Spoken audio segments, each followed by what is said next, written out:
You will hear a number of different recordings, and you will have to answer questions on what you hear. There will be time for you to read the instructions and questions, and you will have a chance to check your work. All the recordings will be played once only. The test is in 4 sections. At the end of the test, you will be given 10 minutes to transfer your answers to an answer sheet. Now turn to Section 1. Section 1. You will hear a telephone conversation between a male insurance agent and a female client who wants to make changes to her policy. First, you have some time to look at questions 1 to 5.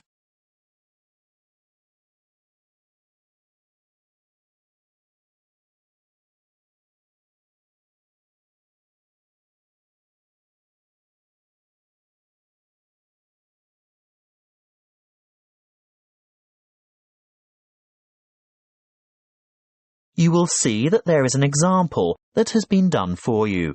On this occasion only, the conversation relating to this will be played first. Good morning. Tauber Insurance Company. How can I help you? Good morning. I want to alter my insurance policy. Is that for your house, contents, or vehicle? My vehicle. The woman wants to change the insurance policy on her vehicle, so vehicle has been written in the space. Now we shall begin. You should answer the questions as you listen, because you will not hear the recording a second time. Listen carefully and answer questions 1 to 5. Good morning. Tauber Insurance Company. How can I help you? Good morning. I want to alter my insurance policy. Is that for your house, contents, or vehicle? My vehicle. Can you give me the number of the policy, please? Certainly. I have it here in front of me. It's ZQW 5009. And what make and model of car is it? It's a Mazda Marvel. And what's the CC rating? Sorry, what do you mean? How big is the engine?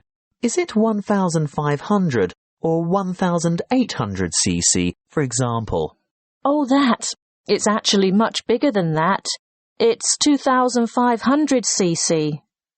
Thank you. Now, I just have to ask you a few questions to verify your identity. What name is the policy under? Heathcote. Let me just bring that up on the computer. Yes. Can I just confirm your first name, please? Well, my first name is Lisa, but I'm known by my middle name, Marie. Right. I see both here, but Lisa is the one I want for ID purposes. And your date of birth, Lisa? I mean, Marie. The 22nd of August, 1955. Correct. Just one more question before we get started. Can you remember the password on this policy? Oh dear, I didn't know I had a password on it. Everyone has a password. Would you like to take a guess? Possibly it's my mother's name. And what would that be? Sophia. Sorry, guess again. All right. Oh, I remember now. It's my grandfather's name, Jack. Yes, followed by some numbers. 1897, right? Correct. Now we can get down to business. What exactly do you want to change? Well, a couple of things. Firstly, I think it's overvalued at the moment.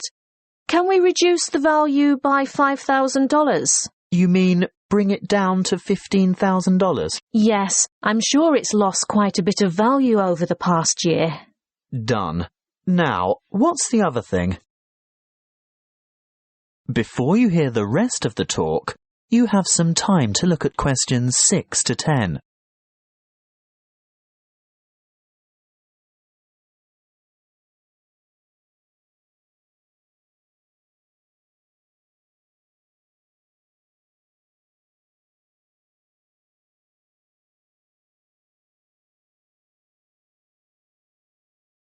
Now listen and answer questions 6 to 10. Well, I want to add the name of another driver to my insurance policy. Who is it? His name is Samuel Michaels. He doesn't have the same family name as you. No, he doesn't. Is that a problem? No, it shouldn't be, as long as he's over the age of 25. But we find it easier to get approval for family members. Oh, he is family. He's married to my daughter. He's my son-in-law. And he's 28, in fact. Good. And what would he be using the car for? Would it be business or social purposes? Not really. You see, I've injured my right arm and I'm having difficulty driving. It's not an automatic. I have to use the gear stick. And Sam, that is Samuel, offered to drive me to my appointments and so on. He's a good driver and I feel safe with him, but I'd like to know that the car is still insured with him behind the wheel. So that would be family reasons then? Yes, I think so. Will my premium go up? No, as long as you can provide us with a photocopy of his driver's license. A true copy. You know what I mean. You'll have to get someone from the Department of Transport to sign it, saying that he's seen the original document. I think we can manage that without any difficulty. Oh, and while he's at the department, he should ask them for a record of any driving offences, demerit points, that kind of thing. Only for the last 5 years, though. We're not interested in anything beyond that, but it's important that he has a clean record for the 5 previous years. Oh, I'm sure that won't be a problem. Is there anything else you need? Just the date for when you'd like this to take effect.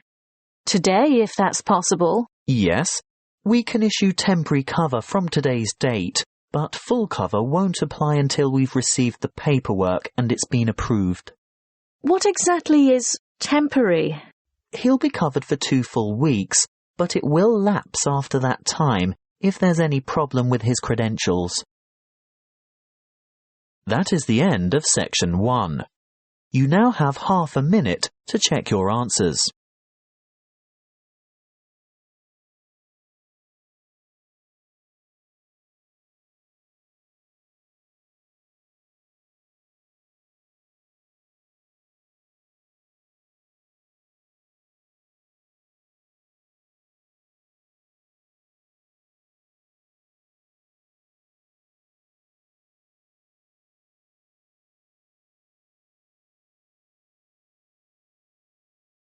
Now turn to Section 2. Section 2.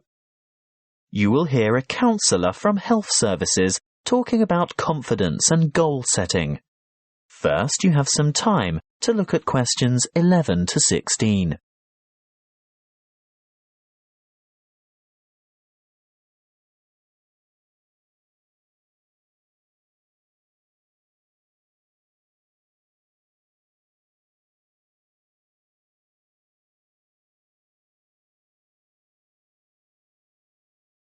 Listen carefully and answer questions 11 to 16. Hello, I'm Jo from Health Services, and I'm pleased to be here talking to you today.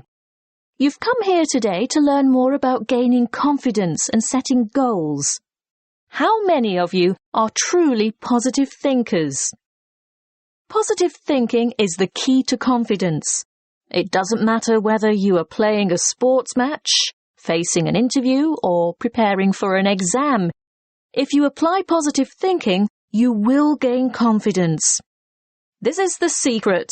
Positive thought patterns. Positivity leads to confidence, which, in turn, will optimize your performance. What is the one simple mental strategy that all confident people have in common? They concentrate on success. But don't they ever fail? Don't they make mistakes? What happens when things go wrong? The crucial difference is that they don't dwell on failure. Everybody makes mistakes. How else do we learn? Rather than giving up or becoming depressed, the best strategy is to register the mistake, note what went wrong, and determine what would have been a better way to act or what could have been done differently in order to achieve a more successful outcome. Then move on. Yes, erase the negative emotions. Allow those memories of defeat, frustration, or dissatisfaction to fade and move forward. Negativity erodes confidence. You need to put aside your disappointments and focus on successful outcomes. Oh, it's not that easy, I can hear you saying. Well, no, it's not easy to forget failure, but no one ever fails completely, so congratulate yourself on the areas where you did do well.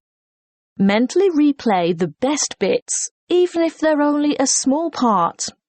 Now, there are 2 more things you need to do. Firstly, rehearsal. Yes, you heard me. Rehearsal. Surely only actors in a play need to rehearse their parts?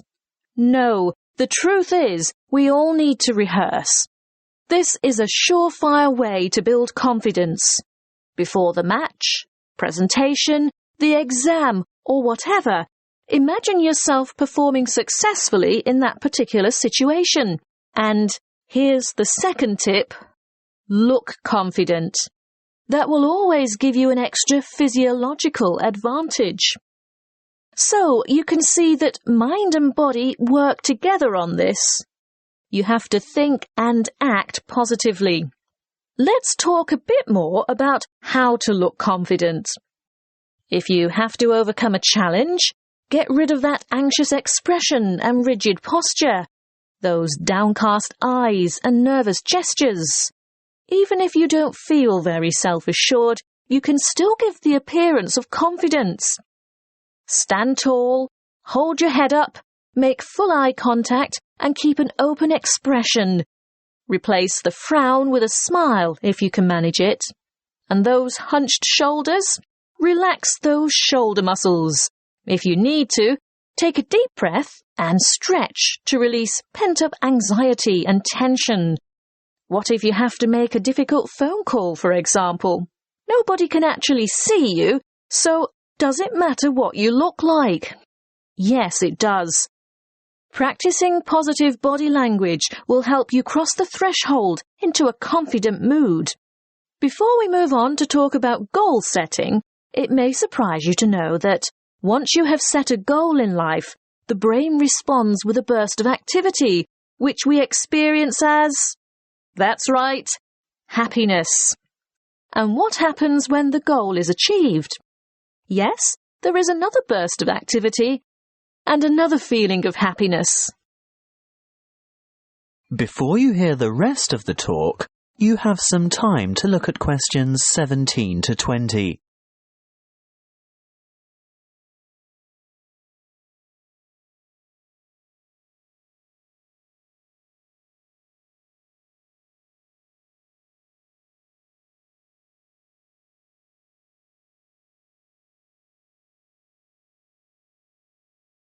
Now listen and answer questions 17 to 20. As you can see, the recipe for a happy life is to maintain a positive attitude and keep setting and achieving your goals. So, whatever your goal, whatever it is that you're aiming for, a new job, losing weight, giving up smoking, graduation, you need an appropriate, and by appropriate I mean achievable goal. That's the first step.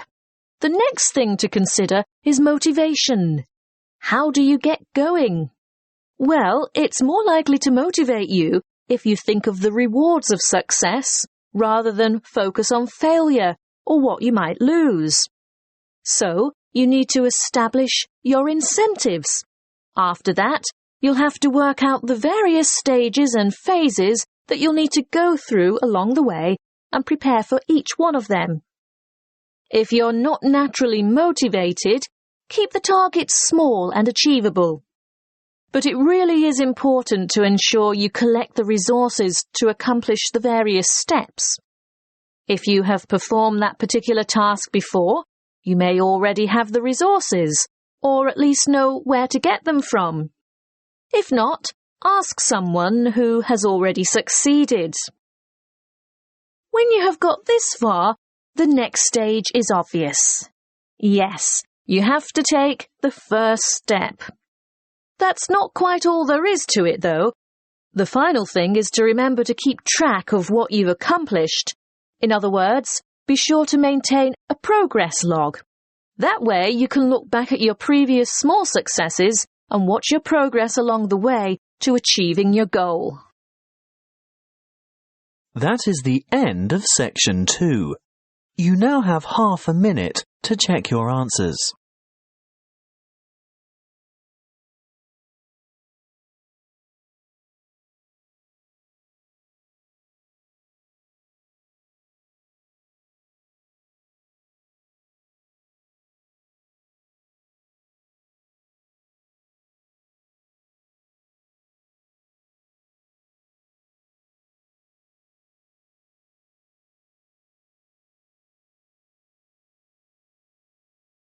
Now turn to section 3. Section 3. You will hear two students discussing a science project. First, you have some time to look at questions 21 to 25.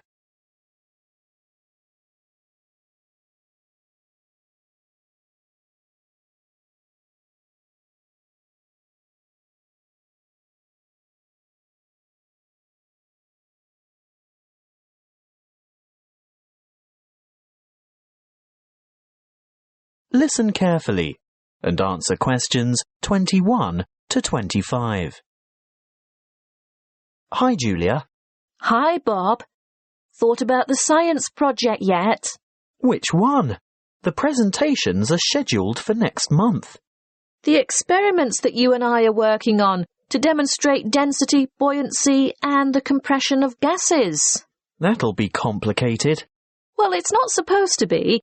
It'll be part of the Making Science Simple series that's being showcased next year, and we have to be ready to demonstrate by the end of next week.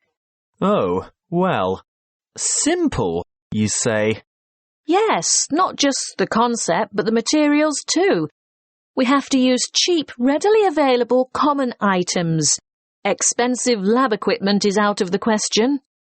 I remember something about using recycled or throwaway items if possible. Anything portable that we can bring into the lab. That's right. Well, any ideas for the project? What about the classic Cartesian diver? Is that the same as a Cartesian devil? The invention named after the famous French physicist René Descartes. Yes. A long time ago, superstitious people labelled it that because they couldn't comprehend the scientific principles it demonstrated. They thought it was black magic. How shall we do it? By keeping it as simple, transparent and economical as possible. So, to start with... Open your pencil case and let's have a look. You haven't got any... Any what? Paper clips. Oh, there are lots of them in the bottom of my bag. They slip off my papers and collect in the bottom. Look, here's half a dozen. But they're all big metal ones. I want little ones. Small, vinyl-covered multicoloured ones. Oh, I've got one or two of them too. Great, and if we look around, especially on the floor, we're bound to find a few more. See? Here. What else do we need? A small rubber band. Well, I've got one of those in my pocket. No, not that kind. Let's go and ask Tara. Why? Those really small coloured bands for making ponytails are ideal. Hey, Tara? Yes? Have you got any spare rubber bands, like the ones you fasten your hair with? Oh, heaps. A whole packet full. Help yourselves. Terrific. So far, it hasn't cost us anything. What now? Let's go and rummage through the recycling bins beside Joe's mini market. What for? We want a 2-litre plastic soft drink bottle with lid. Hey, I draw the line at sorting through other people's rubbish, and we're also not likely to find one with a lid. Well, go into the store and buy 2 litres of soft drink. What flavour? It doesn't matter what kind of drink you get. Just make sure it comes in a clear PET bottle. Where are you going? To the cafeteria behind the resource centre. What for? I'm after some straws. I can get them from the shop when I buy the drink. No, I've seen theirs. They're the waxed paper ones. We need clear plastic, and I know they've got them in the cafeteria. I'll also see if I can get a tall plastic cup from there. Good luck. Meet you back here in 5 minutes. Maybe longer because I want to go over to my locker and get a wire coat hanger. Before you hear the rest of the conversation, you have some time to look at questions 26 to 30.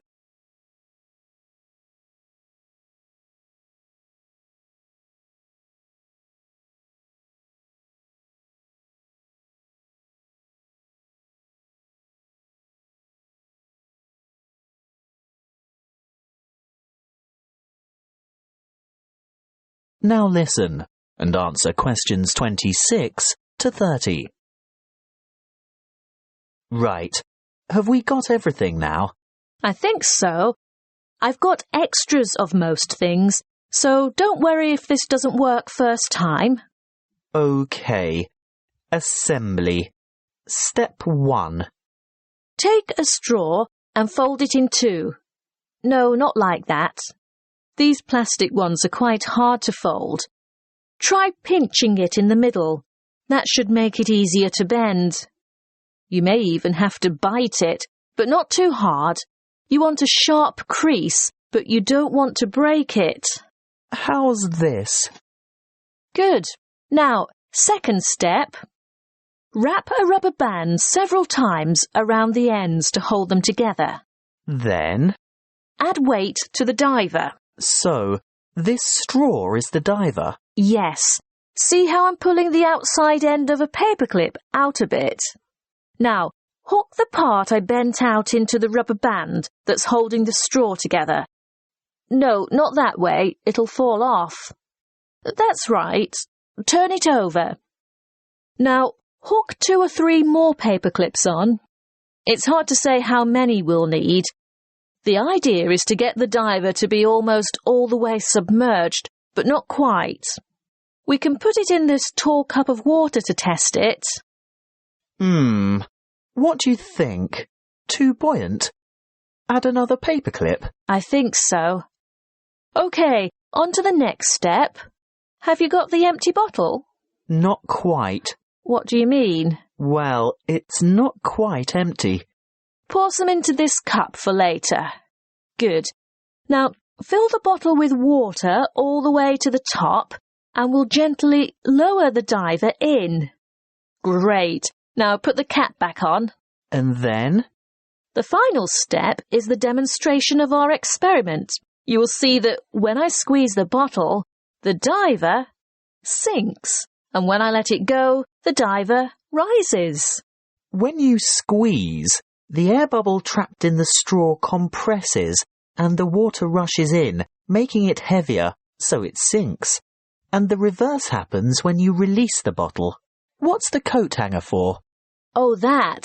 If our experiment didn't work the first time and our diver stayed on the bottom, we'd have had to fish it out with a piece of wire or a hook of some kind.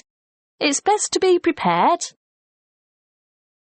That is the end of section 3.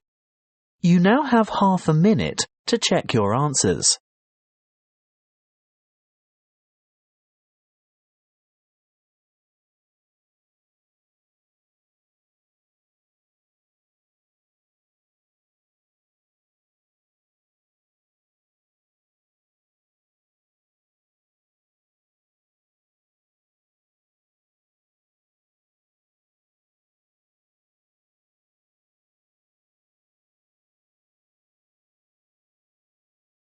Now turn to section 4. Section 4. You will hear a lecture on volcanic activity and its effect on the atmosphere. First, you have some time to look at questions 31 to 40.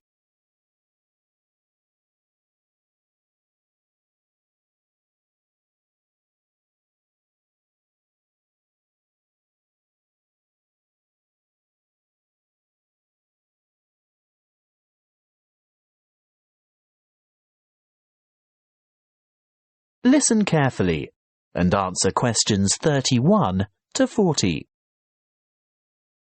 Good morning, everyone. In these environmental science lectures, I guess you're all used to hearing about global warming. Well, I'm here today to talk to you about one particular volcano and its effect of global cooling. I'll begin by going back a little bit in time. Towards the middle of 1991, the second largest volcanic eruption of the last century occurred in the Philippines, not far from the capital city, Manila, on the island of Luzon. Mount Pinatubo belongs to a chain of volcanoes in the area, and this was by no means its first eruption. There is evidence of eruptions from approximately 500, 3,000 and 5,500 years ago. The events of the 1991 Mount Pinatubo eruption began in July 1990, when a magnitude 7.8 earthquake occurred 100 kilometers northeast of the Pinatubo region. The sleeping giant was reawakened, but few people had any idea of what was in store for them. In mid-March 1991, many earthquakes were experienced around Mount Pinatubo, and this is when volcano scientists, or volcanologists as they are called, started their investigation of the mountain. Before the disaster, thousands of people lived in very close proximity to the mountain, and on April 2nd, small explosions from vents near the crater dusted their villages with ash. This resulted in the order for evacuations of 5,000 people later that month. Earthquakes and explosions continued to harass the residents, and on June 5th, a Level 3 alert was issued for 2 weeks because of the possibility of a major eruption. However, the appearance of a large amount of lava protruding from the mountain on July 7th led to the announcement of a Level 5 alert on June 9th, indicating an eruption in progress. An evacuation area within 20 kilometers of the volcano was established, and this time 25,000 people were evacuated. On the following day, Clark Air Base was evacuated, and the danger radius was extended to 30 kilometers from the volcano, resulting in the total evacuation of 58,000 people. On June 15th, just after midday, the eruption of Mount Pinatubo commenced and lasted for 9 hours, causing numerous major earthquakes due to the collapse of the land at the top of the mountain and the creation of a huge caldera. What's a caldera, I hear you say? Well, it's obvious really. With a huge eruption such as this, where enormous amounts of material have exploded into the air, the summit falls into what is now an empty chamber, and thus forms a large crater. As luck would have it, as the eruption was taking place, a tropical storm was passing just to the northeast of Mount Pinatubo, bringing a lot of rainfall to the area. The dust and cinders that had been thrown up into the atmosphere combined with the water vapor from the storm to cause a rainfall of tephra that fell across the whole island of Luzon. Most of the people who perished during the eruption did so because of the weight of the ash collapsing roofs and killing the occupants of the houses. If it hadn't been for that passing storm, the death toll would certainly have been much lower. But that's not all. Besides the ash, Mount Pinatubo expelled between 15 and 30 million tons of sulfur dioxide gas. Can you guess what happened next? Yes, the sulfur dioxide mixed with water and oxygen in the atmosphere to become sulfuric acid, which is a major contributor to ozone reduction. The eruption plume from Mount Pinatubo reached high into the atmosphere, attaining an altitude of 34 kilometers, and the resulting aerosol cloud spread around the Earth in 2 weeks and had covered the planet within a year. During the years 1992 and 1993, the ozone hole situated over Antarctica reached an unprecedented size. The cooling effects of this cloud over the Earth were remarkable. It reduced global temperatures considerably. In the United States, for example, we experienced our third coldest and third wettest summer in 77 years during 1992. That is the end of section 4. You now have half a minute to check your answers.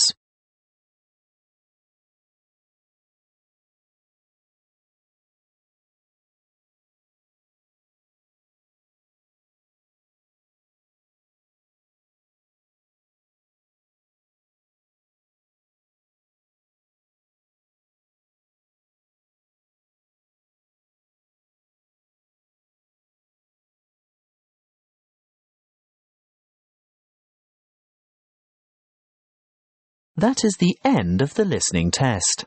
You now have 10 minutes to transfer your answers to the listening answer sheet.